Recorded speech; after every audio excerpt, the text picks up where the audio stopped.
नमस्कार। प्रस्तुत है आज का चिंतन।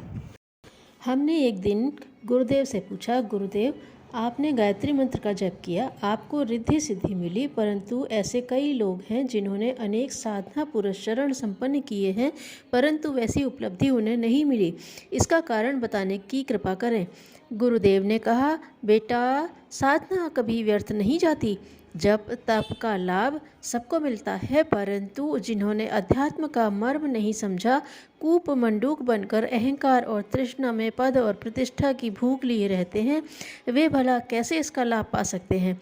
गांधी जी ने राम नाम को जीवन का मंत्र बनाया, केवल सादगी का दिखावा नहीं किया। अपने जीवन में सादगी अपनाई, तभी वे सादा जीवन उच्च विचार के आदर्श बने हैं।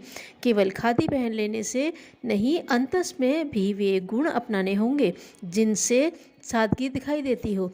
वस्तुतः आज आवश्यकता है कि अध्यात्म का सही रूप सामने लाया जाए। अपने को शुद्ध पवित्र बना लेने के बाद जब करेंगे तो लाभ होगा। ईर्ष्या द्वेष घृणा बड़प्पन की वृद्धि होती रहे तो 100 जन्म लें तो भी अध्यात्म का सही लाभ नहीं मिलने वाला है। गुरुदेव ने कहा है कि हमने 24 महापुरुषरण तो किए, परंतु मन को हमने वैसा ही धोया है जैसे धोबी मैले कपड़े को धोकर निर्मल उज्ज्वल बना देता है। तब तो भस्मासुर ने भी किया था और वरदान भी पा लिया था, परंतु निकृष्ट विचारणा और दुर्भावना के कारण वह अपने ही विनाश का कारण बना। वाल्मीकि ने अपने पूर्व के 10 युग जीवन को त्यागा और राम नाम का उल्टा नाम जपा, फिर भी वे महर्षि हो गए, क्योंकि उन्होंने अपने आप को सुधारा, परिष्कृत किया, दोष दुर्गुण व्यसन त्याग कर पवित्र जीवन जीकर साधना की। तभी उनकी लेखनी में माता सरस्वती का अवतरण हुआ और रामायण जैसे दिव्य महाकाव्य का सृजन कर दिखाया।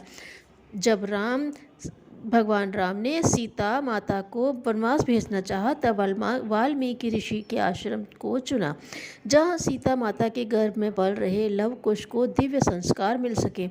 महर्षि वाल्मीकि ने दोनों बालकों को सर्वतोमुखी प्रतिभा संपन्न बनाया, जिन्होंने अश्वमेध यज्ञ का घोड़ा पकड़कर अपने छात्र धर्म का पालन कर अयोध्या के योद्धाओं को परास्त कर दिखाया।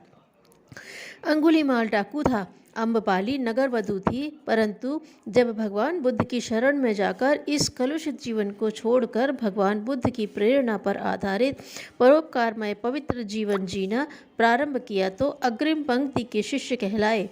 जिन्होंने भी अपने को देखा, आत्मनिरीक्षण किया, वे सफल हुए। जो दूसरों के दोष देखते रहे, अपने को ठीक नहीं किया, वे पतन की राह पर चलकर पतित हुए।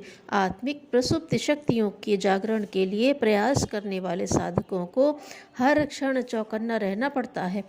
कहीं कोई लोभ मोह अहंकार वासना तृष्णा छद्मवेश में सवार न हो जाए, जो पतन पराभव के गर्त में धकेल दे। दुष्वृत्तियों से सतत संघर्ष की आवश्यकता है। अच्छे बुरे विचारों का महाभारत अपने अंदर चलता रहता है।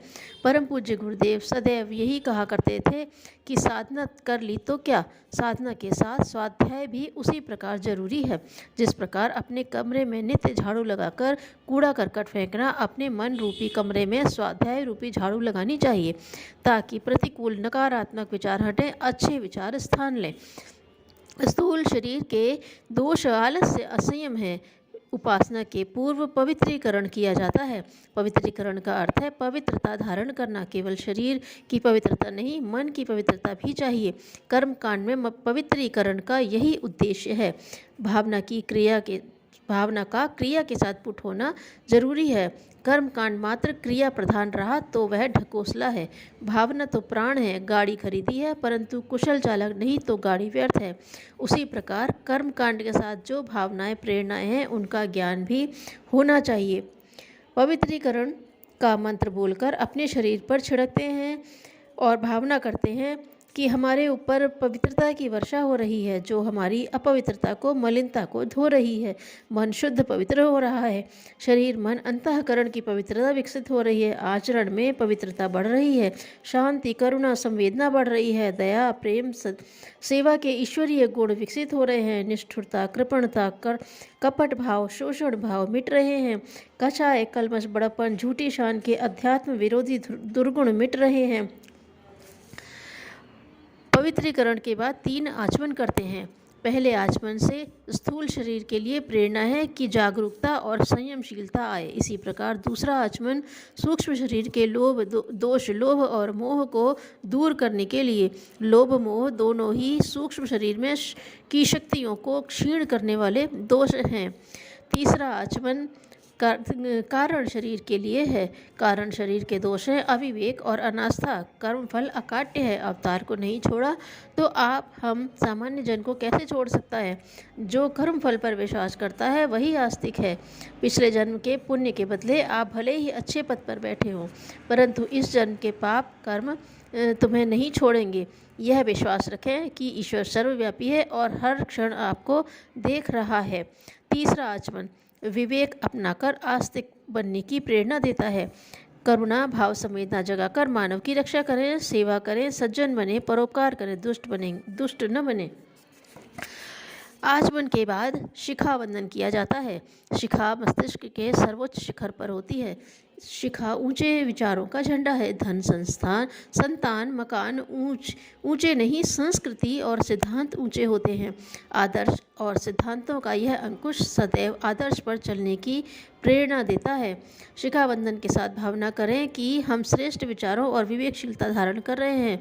प्राणायाम करते समय विश्व ब्रह्मांड में भरे प्राण तत्व को श्वास के साथ धारण करने की भावना होनी चाहिए। प्राणवान बनकर अपने भीतर की कमजोरियों से लड़ना चाहिए। प्राणायाम में श्वास खींचते समय प्राणों में दिव्य भावों को धारण करने की भावना की जाती है। श्वास रोकते समय भावना करें कि यह दिव्यता हमारे रोम रोम में समाहित हो रही है। श्वास बाहर निकालते समय यह भावना करनी चाहिए कि भीतर की कमजोरियां और निकृष्ट मलिनता बाहर निकल रही है। फिर कुछ देर श्वास रोक कर देखते रहें। इसे बाह्य कुंभक कहते हैं। बाह्य कुंभक के समय भावना करें कि जो दोष दुर्गुण बाहर निकल रहे हैं वे फिर से प्रवेश नहीं करेंगे। प्राणायाम के बाद न्यास किया जाता है। मुख, नासिका, आँखों, कानों, भुजाओं और जंघाओं को न्यास करते हैं।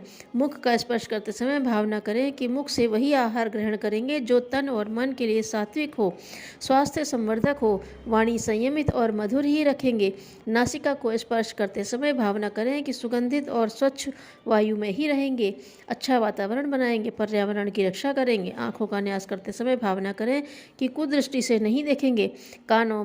कानों से सुविचार ही सुनेंगे। भुजाओं से समाज, राष्ट्र और पीड़ित मानवता की सेवा करेंगे। जंघाओं का न्यास करते समय भावना करें कि हमारे कदम अपने जीवन लक्ष्य की ओर बढ़ते रहेंगे और तब तक नहीं रुकेंगे जब तक लक्ष्य की प्राप्ति नहीं हो जाएगी। हमारा शरीर लोक हित के लिए होगा। न्यास के बाद पृथ्वी पूजन करते हैं। पृथ्वी हमारी माता है। पृथ्वी माता के लिए सब पुत्र समान है। जाति भेद, वर्ग भेद, संप्रदाय भेद के संकीर्ण विचारों को दूर कर वसुधैव कुटुंबकम की विराट भावना विकसित करेंगे। हम पृथ्वी माँ के सच्चे सपूत बनकर जीवन जिएंगे। शुद्ध सात्विक कमाई का अन्न ग्रहण करेंगे। उपनिषद कहता है कि जो जैसा सोचता और करता है वह वैसा ही बन जाता है। क्रिया के साथ भावनात्मक दिव्य चिंतन व्यक्ति को महान बनाता है। साधना की सफलता का आधार है आत्मसुधार। आत्मसुधार के लिए पहले प्रयत्न करें, फिर साधना की सफलता और फलश्रुति भी लाभप्रद होगी। जितने भी महापुरुष हुए हैं उनका दिव्य जीवन दर्शन हम सबको यही कहता है कि अपने को देखो, सुधारो और समाज हित लोक हित में सच्चे अर्थों में लग जाओ। दिखावा छलावा का लबादा ओढ़कर नहीं, सच्ची सेवा सच्ची संवेदना को जगाए। धन्यवाद।